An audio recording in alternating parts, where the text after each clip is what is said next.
Hi.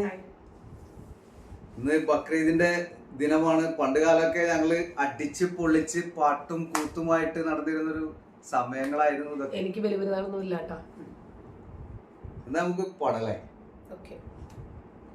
തണലായി തുണയായി Zamzam കിണറിന്നു അണക്കെട്ടി നിൽക്കുന്നു പുണ്യതീർത്ഥം.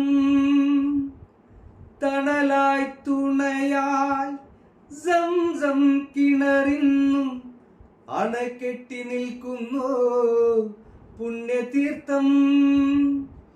കാലപ്പഴക്കത്താൽ മാറ്റാൻ കഴിയുമോ ബിലാലിൻ സുന്ദര ബാങ്കൊലികൾ? ഖുർആന്റെ കുളിരേറും വാക്യങ്ങൾ എന്നുടെ കരളിലെ കറകൾ തഴുകിടുന്നു. ആയിരം കാതമകലയാണെങ്കിലും മായാതെ മക്ക മനസ്സിൽ നിൽപ്പൂ. ലക്ഷങ്ങളെത്തി നമിക്കും മദീന, ലക്ഷങ്ങളെത്തി നമിക്കും മദീന. അക്ഷയ ജ്യോതിസിൻ പുണ്യഗേഹം സഫാ മർവ മലയുടെ ചോട്ടിൽ സാഫല്യം തേടി കൂടിയോരെല്ലാം, സാഫല്യം തേടി കൂടിയോരെല്ലാം. തിരുനബിയുര ചെയ്ത സാരോപദേശങ്ങൾ അരുളെട്ടിഹ പരാനുഗ്രഹങ്ങൾ. തിരുനബിയുര ചെയ്ത സാരോപദേശങ്ങൾ അരുളെട്ടിഹ പരാനുഗ്രഹങ്ങൾ. എന്നെ തഴുകുന്ന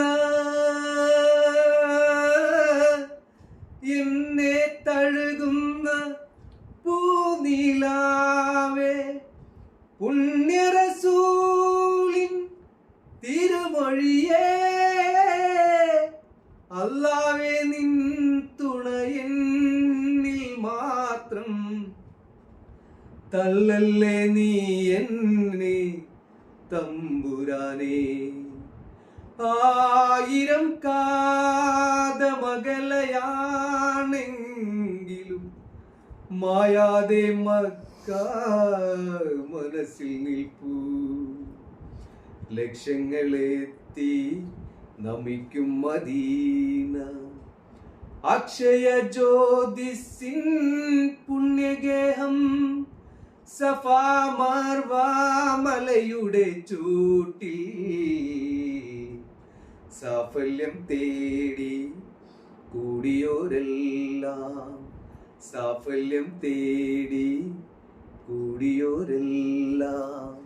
പണ്ടേ നമ്മൾ ഈ മാപ്പിളപ്പാട്ടിലൂടെയാണെന്ന് തോന്നുന്നു ഇസ്ലാമിക ചരിത്രങ്ങൾ അല്ലെ, ഇതുപോലെയുള്ള ഇസ്ലാമിക ചരിത്രങ്ങൾ നമ്മൾ പഠിക്കുന്നതും മനസ്സിലാക്കുന്നതും ഒക്കെ മാപ്പിളപ്പാട്ടുകളിലൂടെ. പണ്ട് കാലം ഈ മാപ്പിളപ്പാട്ടിന്റെ ആ ഒരു വലിയ ഒരു പങ്ക് തന്നെയുണ്ട് ആ വിഷയത്തിൽ. അതുപോലെ കഥാപ്രസംഗങ്ങൾ അല്ലെ, പണ്ട് കാലത്തുള്ള റംലാബീഗത്തിന്റെ കഥാപ്രസംഗം എന്ന് പറഞ്ഞാല് പണ്ട് പുരാണികപരമായിട്ട് ആ ചരിത്രം വിളിച്ചോതുന്ന ആ മണ്ണിനെ കുറിച്ച് വളരെ കൃത്യമായിട്ട് ഹദീസിലും ഖുർആനിലൊക്കെ ഏത് രൂപത്തിലാണോ പറഞ്ഞിട്ടുള്ളത് അതിനെ ഒപ്പിയെടുത്ത് മലയാളക്കരയിലുള്ള മുസ്ലിങ്ങളുടെ ഹൃദയത്തിൽ പിടിച്ചു പറ്റിയ ഒരു സ്ഥാനം തന്നെയായിരുന്നു അത്തരം കാര്യങ്ങളൊക്കെ. അതുപോലെ ബലി പെരുന്നാളിനോടനുബന്ധിച്ചിട്ട് ഹജറുൽ അസ്വദ് ഇബ്രാഹിം നബി മകനെ അറക്കാൻ കൊണ്ടുപോയപ്പോ ഉടനെ കഴുത്തന്റെ രണ്ടുപേരും പഠിക്കുക. ഉടനെ കഴുത്തല്ല, മറ്റേ ഇതാണ്. അല്ല അതൊന്ന് നോക്ക, ഉടനെ കഴുത്തൊന്ന് നോക്ക്, രണ്ട് ലൈന്. അതാ കൂടുതൽ എനിക്ക് അറിഞ്ഞൂടാ. അല്ല, ഒരു രണ്ടുപേരും മതി. ഉടനെ കഴുത്തന്നെ അറുക്കൂ ബാപ്പാ, ഉടയോൻ തുണയുണ്ട് എനിക്ക് ബാപ്പാ. അതല്ലേ ഉടനെ കഴുത്തെന്റേതറുക്ക് തുണയുണ്ട് നമുക്ക് ബാപ്പ, നേരം കളയാതെ അറുക്ക് ബാപ്പ. അങ്ങനെയാണ് പാട്ട്. ഈ ത്യാഗമാണ്. അതിന്റെ അതേപോലെ തന്നെ മാസ്റ്റർ പീസ് ആയിട്ടുള്ള മറ്റൊരു പാട്ടുണ്ട്, ആ ബലിയുടെ സംഭവം തന്നെ എനിക്ക് ഓർമ്മയിൽ ഇങ്ങനെ വരുന്നുണ്ടെങ്കിലും ഇതാവുന്നില്ല. സ്വപ്നത്തിൽ കാണിച്ചു കൊടുത്തു, അതല്ല അതല്ല അതല്ല അതല്ല അതായത് കഴുത്ത് അറക്കൂന്ന് പറഞ്ഞിട്ട് തന്നെ ഒരു പാട്ടുണ്ടല്ലോ. ഇന്നലെ വരെ എന്റെ മനസ്സിലുണ്ടായിരുന്ന പാട്ട്. അല്ല ഇതൊന്നും അതൊന്നും എനിക്ക് അറിഞ്ഞു. അല്ല ഇപ്പൊ കഴിഞ്ഞ ദിവസം ഒരുപാട് വരികളായിട്ട് പാടിയ ഒരു പാട്ടുണ്ടല്ലോ. Okay okay.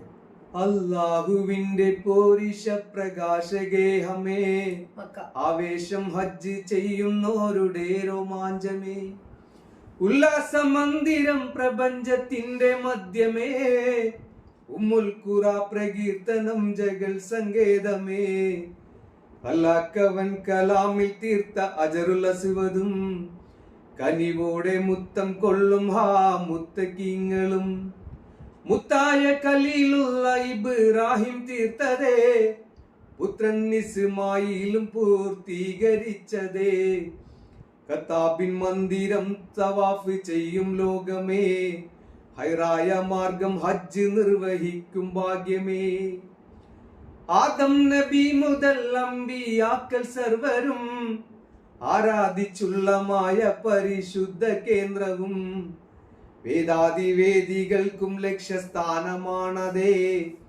ബൈത്തുൽ ഹറം ചരിത്രമേകിടുന്ന വീടതേ. അത് പണ്ടുകാല ഒരു ഗായകൻ ഉണ്ടായിരുന്നു, എ.വി. മുഹമ്മദ് എന്ന് പറഞ്ഞിട്ട്. അപ്പോ ഏറ്റവും കൂടുതൽ എന്റെ ഉപ്പാക്ക് ഏറ്റവും ഇഷ്ടപ്പെട്ട പ്രിയപ്പെട്ട ഒരു ഗായകൻ. അപ്പോ ഈ പണ്ടുകാല വിവാഹങ്ങളൊക്കെ നടക്കുന്ന സമയം ആ ഒരു ഫ്രണ്ട്സുകളായിട്ട് കൈകൊട്ടിയിട്ടും അതുപോലെ തന്നെ 2 വടി കൊണ്ട് കോൽക്കളി കളിച്ചിട്ടൊക്കെ ഇവര് വരനെ കൊണ്ടുപോകും, അതുപോലെ വരനെ സ്വീകരിക്കുന്ന ആ ഒരു സംഭവങ്ങളൊക്കെ ഉണ്ടായിരുന്നത്. അപ്പൊ ഉപ്പയാണ് ഏറ്റവും കൂടുതൽ ആ കാലഘട്ടത്തിൽ ഈ പുതിയാപ്ല എന്ന് പറയുന്ന ആ ഒരു കല്യാണ ചെക്കനുമായിട്ട് അങ്ങനെ അണിയിച്ചൊരുക്കി കൊണ്ടുപോകുന്ന സമയം പാട്ട് പാടുക. സത്യത്തില് ഈ വിശ്വാസികളെ സംബന്ധിച്ചിടത്തോളം മക്ക എന്ന് പറയുന്നത് അവരുടെ ഒരു വികാരമാണ് അല്ലെ. എങ്ങനെയെങ്കിലും ആ മണ്ണിലൊന്ന് കാല് ചവിട്ടി കമിഴ്ത്തി ചവിട്ടണം അല്ലെ, ഒന്ന് അവിടേക്ക് പോകണം എന്ന്. അപ്പോൾ ഈ മക്കയെ കുറിച്ച്, ഹജറുൽ അസ്വദിനെ കുറിച്ച്, കഅബയെ കുറിച്ചൊക്കെ നമ്മൾ കൂടുതലായിട്ട് അന്നും ഇന്നും ഇന്ന് പിന്നെ കുറച്ച് അല്ലേ ഇന്റർനെറ്റ് യുഗമായതുകൊണ്ട് പ്രഭാഷകരും ഒക്കെ ഉണ്ട്. പക്ഷെ അന്ന് ഈ പാട്ടുകളിലൂടെ തന്നെയല്ലേ നമ്മൾ ഈ ചരിത്രങ്ങൾ ഏറ്റവും കൂടുതൽ മനസ്സിലാക്കി. ഇപ്പൊ ഞാൻ പറഞ്ഞില്ലേ ബക്രീദിന്റെ ആ ഒരു സംഭവം വിളിച്ചോതുന്ന ഒരു പാട്ടുണ്ട്. ആ പാട്ട് ഞാൻ 2 വരി പാടാം. അത് ഭയങ്കരമായിട്ട് മുസ്ലിം സമൂഹത്തിൽ ഈ കേരളത്തിലുള്ള മലയാളികളുടെ ഹൃദയം പിടിച്ചു പറ്റിയ ആ ഒരു പാട്ട് തന്നെയാണ് അത്. ഇലാഹായ പൂരാനോട് ഇരവും പകലും തേടി, ഖലീലായ ഇബ്രാഹിം നബിക്കു കിട്ടി മകനായി ഇസ്മായിൽ നബി എന്ന കനകക്കട്ടി. ഞാൻ ഈ പാട്ട് കേൾക്കുന്നത് ഈ പറഞ്ഞ എ.വി. മുഹമ്മദിന്റെ ആ ഒരു ഇതിൽ നിന്നാണ്. മലർമൊട്ട് പോലെ പോറ്റി വളർത്തുമ്പോൾ ഒരു നാളിൽ, ഉറങ്ങുമ്പോൾ നബിക്കല്ലാഹ് കിനാവു കാട്ടി. മലർമൊട്ട് പോലെ പോറ്റി വളർത്തുമ്പോൾ ഒരു നാളിൽ, ഉറങ്ങുമ്പോൾ നബിക്കല്ലാഹ് കിനാവു കാട്ടി. കൂടുതൽ പെരുന്നാൾ വിശേഷങ്ങളുമായി ഇന്ന് രാത്രി ഞങ്ങൾ ഒരുമിച്ചൊരു ലൈവിൽ വരുന്നുണ്ട്. കാണാൻ സൗകര്യപ്രദമായിട്ടുള്ള എല്ലാ ആളുകളും ഒന്ന് കണ്ടേക്കണേ. നമ്മുടെ ബക്രീദിനെ സംബന്ധിച്ച് കുറച്ച് പാട്ടുകളും കുറച്ച് ചരിത്രങ്ങള് ഒക്കെ സംസാരിക്കാനുണ്ട് നിങ്ങളുമായിട്ട്. കാരണം ഞങ്ങൾ 2 പേരും വേറിട്ട ആശയക്കാരാണ്. ഞാന് മതം വിട്ട വ്യക്തിയാണ്, പക്ഷേ മറ്റുള്ളവരുടെ മതവിശ്വാസങ്ങളെയും ആചാരങ്ങളെയും അനുഷ്ഠാനങ്ങളെയും ഒക്കെ നല്ല റെസ്പെക്ട് കൊടുക്കുന്നുണ്ട്. ഉള്ള കാര്യം ഉള്ളതുപോലെ തുറന്നു പറയും. അംഗീകരിക്കേണ്ടവർക്ക് അംഗീകരിക്കാം. അപ്പൊ ഈ ബലി പെരുന്നാൾ എനിക്കില്ല, കാരണം ഇതിനെ ത്യാഗമായിട്ട് കാണാൻ എന്റെ മനസാക്ഷി എന്നെ അനുവദിക്കുന്നില്ല. ശരി, ഇത് വിഷയം നിർത്താം. ചില ആൾക്കാർ ഇപ്പോഴും വിശ്വസിക്കുന്ന ഒരു കാര്യമുണ്ട്, ജാമിദ ടീച്ചറിന്റെ കൂടെയാണ് ജീവിതം. അപ്പോ ഞാനും അങ്ങനെ ഇസ്ലാം മതം വിട്ട് ഒരു തെണ്ടിപ്പറിച്ച് ജീവിക്കുന്ന രൂപത്തിലാണ് അവൻ. അല്ല, അങ്ങനെയാണ് ചിന്തിക്കുന്നത്. അപ്പോ ഇസ്ലാം മതത്തിൽ നിന്നും നമുക്ക് രാത്രി കാണാം. ബൈ.